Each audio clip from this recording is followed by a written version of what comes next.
Class 8 History Growth of Nationalism Part 2 French Revolution 1789 to 99.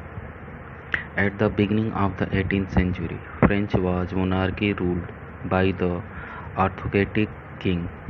अगर हम बात करें फ्रेंच रिवॉल्यूशन की, जो कि 18th सेंचुरी में शुरू हुआ था, उस समय जो हमारा फ्रांस था वो एक राजतंत्रीय शासन के द्वारा चलाया जाता था।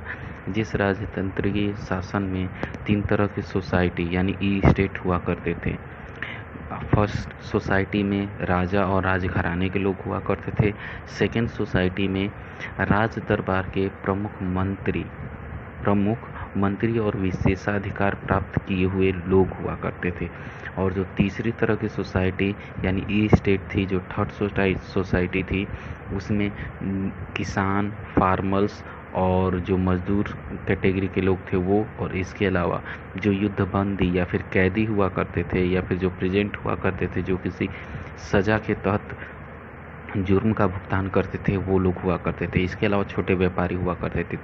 तो फ्रांस की सोसाइटी टोटल 3 कैटेगरी में डिवाइडेड हुआ करती थी, जिसमें पहली और फर्स्ट और सेकेंड जो ई स्टेट सोसाइटी थी, उनको बहुत तरह के विशेषाधिकार प्राप्त थे और यहाँ तक कि उनको किसी भी तरह का कर नहीं देना होता था। इसके अलावा अगर हम थर्ड सोसाइटी की बात करें, जो कि सबसे लोअर कैटेगरी की मजदूरों और दलित कुचलित लोगों की सोसाइटी हुआ करती थी, उनके ऊपर सभी करारोपण उन्हीं के द्वारा किया जाता था और राजतंत्र की सभी खर्चों की भरपाई उन्हीं के द्वारा टैक्सेस से प्राप्त होती थी। इसके अलावा उनको किसी भी तरह का विशेष अधिकार प्राप्त नहीं था।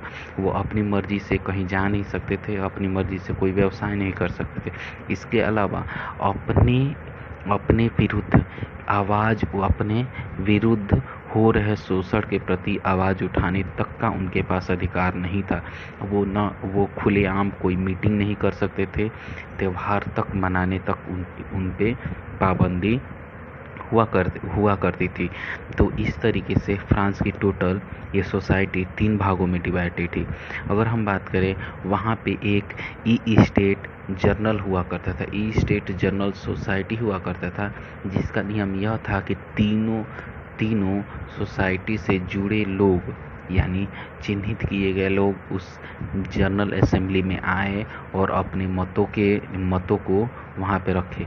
लेकिन 1614 से लेके 1789, 1714 से लेके 1789 तक इस ई स्टेट जर्नल में कोई भी असेंबली आयोजित नहीं की गई थी, क्योंकि इसका रीज़न ये था कि कोई भी ई स्टेट फर्स्ट और ई स्टेट सेकेंड सोसाइटी के लोग ये नहीं चाहते थे कि थर्ड ई स्टेट सोसाइटी के लोगों के साथ मुलाकात हो और उनकी कोई बात सुनी जाए या फिर उनके मतों पे विचार किया जाए।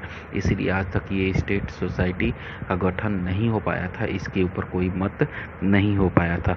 अगर हम बात करें इवेंट्स बिफोर द रिवॉल्यूशन, यानी रिवॉल्यूशन क्यों हुआ और उसके पहले की आखिर की घटनाएं क्या थी, तो हम उसकी तरफ अगर नज़र डालें तो उस समय के जो राजा हुआ करते थे लुईस 16 अमेरिका में हुए स्वतंत्रता आंदोलन के पश्चात होने वाले गृह युद्ध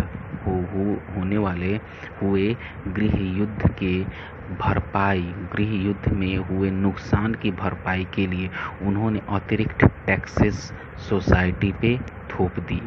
सोसाइटी पे टैक्सेस थोपने का सीधे तरीके से यह मत था कि यह सारे टैक्सेस जो कि केवल एक ही सोसाइटी के द्वारा पेड किए जाते थे, वो थर्ड सोसाइटी थी, तो यानी सभी टैक्सेस का दोहन जो होगा वो थर्ड ई स्टेट के लोगों के द्वारा होगा।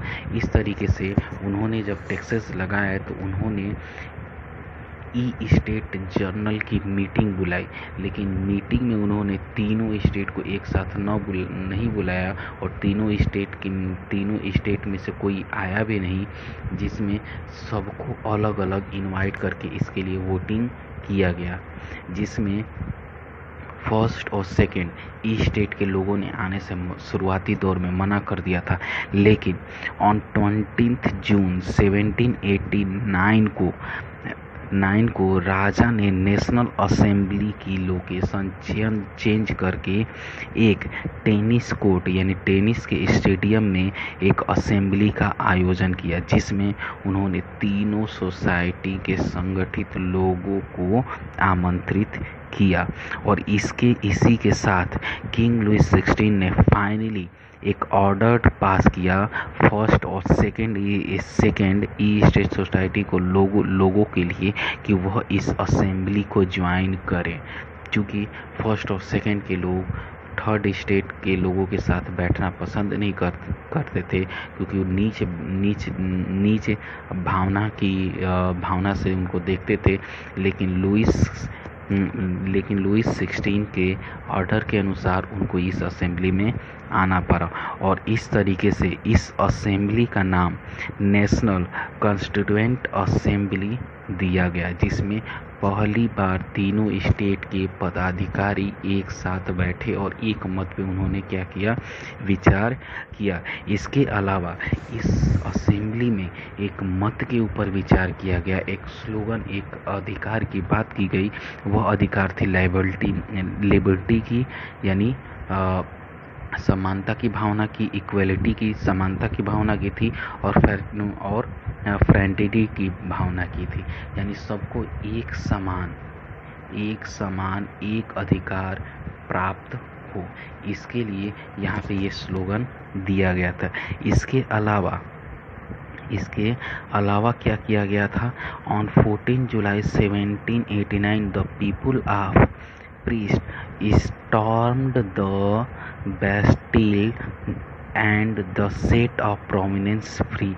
The king lost control over Paris. A new municipal body was set up and a citizen force, a national guard, was organized to restore law and order to keep the noble under control. चूँकि यह एक उस समय के लिए सबसे बड़ी भावना थी। फर्स्ट और सेकंड स्टेट के लोग नहीं चाहते थे कि थर्ड स्टेट को किसी भी तरह की छूट मिले, आज़ादी मिले, समानता का अधिकार मिले, यानी उनके साथ मानवता जैसा व्यवहार किया जाए। और थर्ड स्टेट के लोगों ने यह एक मजबूत दृढ़ निश्चय कर लिया था कि हमें ये सारे अधिकार पाने हैं, और इस तरीके से वहाँ पे संघर्ष शुरू हो गया, जिसके कारण एक म्युनिसिपल बॉडी का गठन करना पड़ा जो कि लॉ एंड ऑर्डर को मेंटेन कर सके और दोनों को स्थायित्व दिला सके। इसके अलावा डिक्लेरेशन अगर आप राइट्स की बात करें, In August 1789, the National Constituent Assembly of France adopted the Declaration of Rights of Man and of the Citizen। हालांकि अगस्त 1989 में फ्रांस की नेशनल कॉन्स्टिट्यूएंट असेंबली, जो कि ई स्टेट असेंबली को ही प्रोग्रेस करके बनाया गया था, जब तीनों स्टेट के लोगों ने बैठ के मीटिंग किया, उसमें यह बात को स्वीकार कर लिया गया कि सभी व्यक्ति का अपना एक मानव अधिकार है और एक नागरिक अधिकार है, जिसमें उसको स्वतंत्रता मिलनी चाहिए, अपनी अभिव्यक्ति की आज़ादी मिलनी चाहिए। जो व्यक्ति पैदा हुआ है वह पैदाइशी गुलाम नहीं हो सकता, वह स्वतंत्र व्यक्ति पैदा हो सकता है। इसके अलावा उसको अपनी बात रखने का अधिकार होना चाहिए। इसके अलावा अगर उसके ऊपर कोई विक्टिम चार्ज लगाया जाता है तो अपने शोषण के विरुद्ध आवाज़ उठाने का अधिकार, यानी अपने क्राइम के बारे में जानने का भी अधिकार होना चाहिए। इन सभी बातों पे ये एक मत आखिर बन गया, और इस तरीके से वहाँ पे नेशनल कॉन्स्टिट्यूशन की स्थापना हो गई, यानी the constitution of 1791 establish constitutional monarch in France. और इस तरीके से एक संवैधानिक ढांचागत राजनीतिक ढांचागत वहाँ पे एक राजतंत्र की स्थापना किया गया, जिसको नेशनल कॉन्स्टिट्यूशन नाम दिया गया, जो कि अगस्त 1792 ईस्वी में स्थापित हुआ। इसके अलावा फ्रांस में चूँकि यह बगावत फ्रांस में यह बगावत चारों तरफ फैल चुकी थी। यानी हर जगह जितने भी दबे कुचले व्यक्ति थे उन तक ये भावना जाने लगी, और जो अपर क्लास के व्यक्ति थे उन तक ये भावना जाने लगी, जिससे उनका राजतंत्र खतरे में पड़ गया। इस तरीके से फ्रांस अपने अंदर अंदरूनी संघर्ष को झेल रहा था या फिर झेलने लगी, यानी उसके अंदर युद्ध की शुरुआत हो चुकी थी। इसके अलावा चूँकि युद्ध की शुरुआत हो चुकी, however the Republic government failed, चूँकि लोगों के द्वारा चलाए गए नेशनल कॉन्स्टिट्यूशन के आधार पर चलाए गए गवर्नमेंट का खंडन हो चुका, यानी वह गिर चुकी थी। इस तरीके से आर्मी शासन लगाना पड़ा, यानी शासन व्यवस्था को चलाने और गृह युद्ध से बचने के लिए वहाँ पे आर्मी को अपना पावरफुल रोल अदा करना पड़ा। और पावरफुल रोल अदा करने में सबसे मुख्य रूप से नेपोलियन बोनापार्ट थे, जो कि एक मिलिट्री का ऑफिसर था और जिसने फ्रांस में अस्थायित्व लाने के लिए एक अपना कोड ऑफ कंडक्ट लागू किया। अगर हम बात करें फ्रांस अंडर नेपोलियन की, इन 1799 a charge of government in France gave Napoleon supreme power. In effect he become a military director. चूँकि मिलिट्री पावर फ्रांस में लागू हो गई थी, मिलिट्री शासन फ्रांस में लागू हो गई थी, और इस तरीके से 1799 में a charge of government in the France gave Napoleon supreme power, यानी फ्रांस का पूरा राजदौड़ की जो कमान थी वह नेपोलियन के पास आ गई थी, और इस तरीके से वह आर्मी का एक जनरल हो गया था। क्योंकि अगर हम नेपोलियन की बात करें तो नेपोलियन ने अपनी सारी शिक्षा दीक्षा रिवोल्यूशन के पहले ही शुरुआती दौर में प्राप्त कर लिया था, और उसके संबंध बहुत अच्छे थे उच्च घराने के लोगों के साथ। इसके अलावा सेकेंड ई स्टेट के लोगों के साथ, जिसमें पादरी, चर्च और बहुत सारे धार्मिक लोग, इसके अलावा नॉबलिस्ट लोग हुआ करते थे, यानी विद्वान लोग हुआ, उनके साथ अच्छे रिश्ते थे। जिस तरीके से उसने एक अपना नियम लगाकर लोअर लोगों को एक समान अधिकार दिलाने की और ऊपर के लोगों को एक विशेषाधिकार दिलाने के मत पे फ्रांस में अस्थायित्व प्राप्त किया। In 1804, Napoleon introduced a new code of civil law. Napoleon ने 1804 ईस्वी में एक अपना नेपोलियन कोड, यानी नेपोलियन के द्वारा बनाया गया नियम कानून लागू किया, जिसमें लोअर के लोगों को एक विशेष अधिकार प्राप्त था, यानी उनको एक छूट प्रदान की गई, उनको रियायत दी गई। इसके अलावा ऊपर के फर्स्ट और सेकेंड ई स्टेट के लोगों को विशेषाधिकार दे के दोनों में समन्वय स्थापित करने की कोशिश की, जिसको नेपोलियन कोड नाम से जाना जाता है। नेपोलियन कोड नाम से जाना जाता है। इसके अंतर्गत लोगों को जो भी विशेष अधिकार प्राप्त थे वो नियम के अनुसार प्राप्त होते थे, यानी लोगों को जो छूट हुआ करती थी वो नियम के अनुसार प्राप्त होती थी, जिसमें यह स्वीकार किया गया था कि हर व्यक्ति को अपने अनुसार कोई भी कार्य करने का अधिकार प्राप्त होगा, उसके अंदर अभिव्यक्ति की आज़ादी होगी। इसके अलावा ऊपर के अधिकारियों के पास, यानी फर्स्ट और सेकंड के पास ये अधिकार था कि वो अपने लिए सर्वेंट और गुलाम रख सकते थे, लेकिन वो जो उनके कर्ज के अंतर्गत हो और नियम के अनुसार उनको यह अधिकार प्राप्त होते थे, जिसके अंदर वो अपने लिए गुलाम वगैरह रख सकते थे। अगर हम बात करें Napoleon and the unification of Europe, तो इसमें हम देखते हैं Napoleon gave frame able military leadership under him. उसने पूरी की पूरी मिलिट्री की लीडरशिप अपने अंदर ले ली थी, और इसके साथ ही वो पूरे फ्रांस पे अपना एक शासन चला रहा था। इसके अलावा अगर हम बात करें, उसने जो गृह युद्ध पूरे यूरोप में शामिल हो गया था, उसमें उसने रसिया को, पर्सिया को, ऑस्ट्रेलिया को और इटली और स्विट्जरलैंड से लेकर नीदरलैंड तक, स्पेन तक, जर्मनी तक, पोलैंड तक सभी देशों को हराया, और वहाँ पे अपने नियम नेपोलियन कोड ऑफ कंडक्ट को लागू किया और वहाँ पे एक छत्र स्थापित किया। इसके अलावा अगर हम बात करें, Napoleon unified the regions that he conquered by establish uniform administration and code of law in these reason.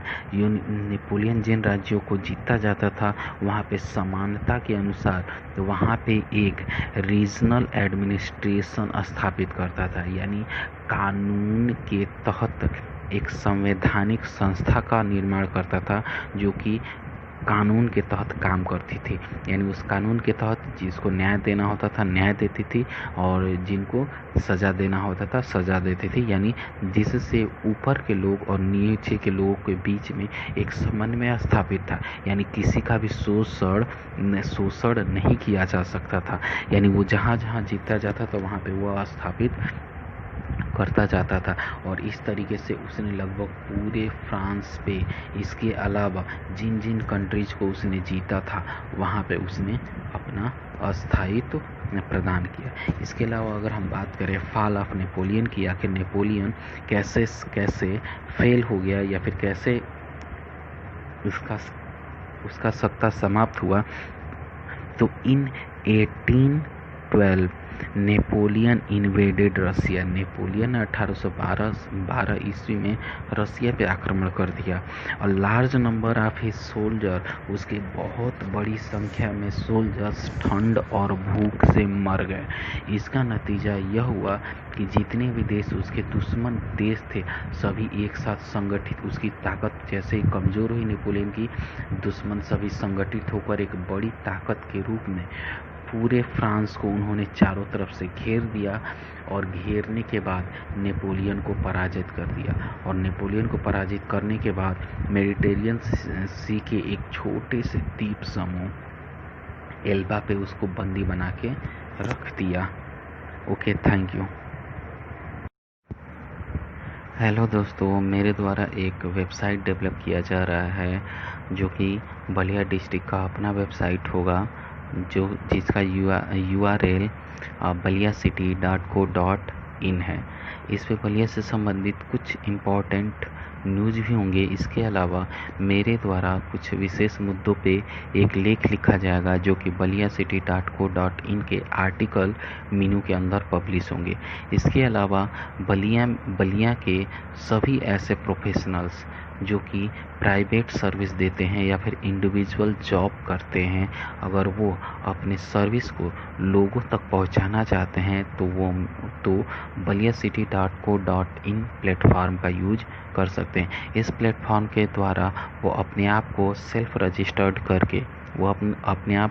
Registered करके अपनी सर्विस को अपने आसपास के इलाके से हट के पूरे बलिया तक पहुंचा सकते हैं, वो भी ऑनलाइन।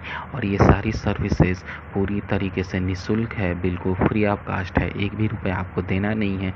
बस आपको करना क्या है, अपनी सर्विस को ऑनलाइन लाने के लिए आपको baliacity.co.in के सेल्फ रजिस्ट्रेशन फॉर्म में जाना है और वहाँ पे अपना पूरा डिटेल देते हुए उस फॉर्म को फिल कर देना है।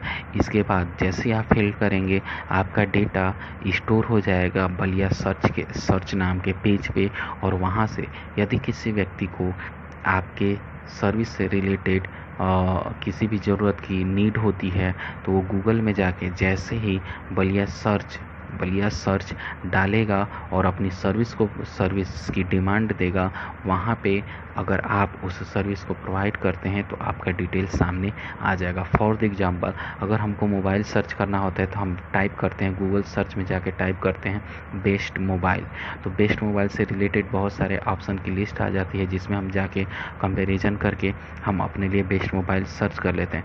वैसे ही अगर किसी को भी बलिया या फिर बलिया के आसपास के इलाके में किसी को भी सपोज डैट किसी इलेक्ट्रिशियन, किसी ट्यूटर, किसी मोटर मैकेनिक, किसी कारपेंटर, किसी बिल्डिंग इंजीनियर, किसी भी तरीके के सर्विस प्रोवाइडर की ज़रूरत हो और वह सर्च करना चाहता है तो इसके लिए उसको अपने आस पड़ोस मित्रों को पूछना पड़ता है कि क्या तुम किसी अच्छे मैकेनिक को जानते हो या फिर किसी इंजीनियर को जानते हो या फिर अच्छे ट्यूशन टीचर को जानते हो जो कि मुझे सर्विस दे सकता है। तो इसके इसके लिए अब आपको किसी पे निर्भर नहीं रहना पड़ेगा या फिर कोई भी निर्भर नहीं रहेगा।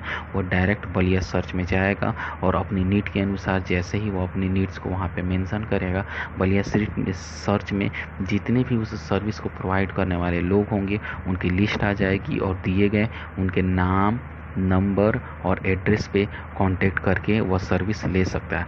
इस तरीके से दोनों लोगों को फ़ायदा होगा। एक पब्लिकली लोगों को किसी दूसरे से पूछने जांचने की ज़रूरत नहीं है। अपनी नीड्स के अनुसार बलिया सर्च में जाके अपना सर्च टाइप करेंगे, सर्च अपना डिज़ायर टाइप करेंगे, वह लिस्ट आ जाएगी और उसमें से जो भी उनको रीजनल व्यक्ति लगेगा उससे वो कांटेक्ट करके वह उनको सर्विस दे सकते हैं। इसके अलावा हर एक व्यक्ति जो पर्सनल तौर पे सर्विस देता है अब उसको बेरोज़गार होने की ज़रूरत नहीं पड़ेगी। वह अपने आप को बलिया सेल्फ रजिस्ट्रेशन में जाके रजिस्टर्ड करके अपने सर्विस को ऑनलाइन कर सकता है, जिससे कि लोग उसको आसानी से फाइंड आउट कर सकें और लोग उसको कॉल करके अपनी सर्विस के लिए उसको जॉब दे सके। तो दोस्तों, आप इस baliacity.co.in को ज़्यादा से ज़्यादा शेयर करें।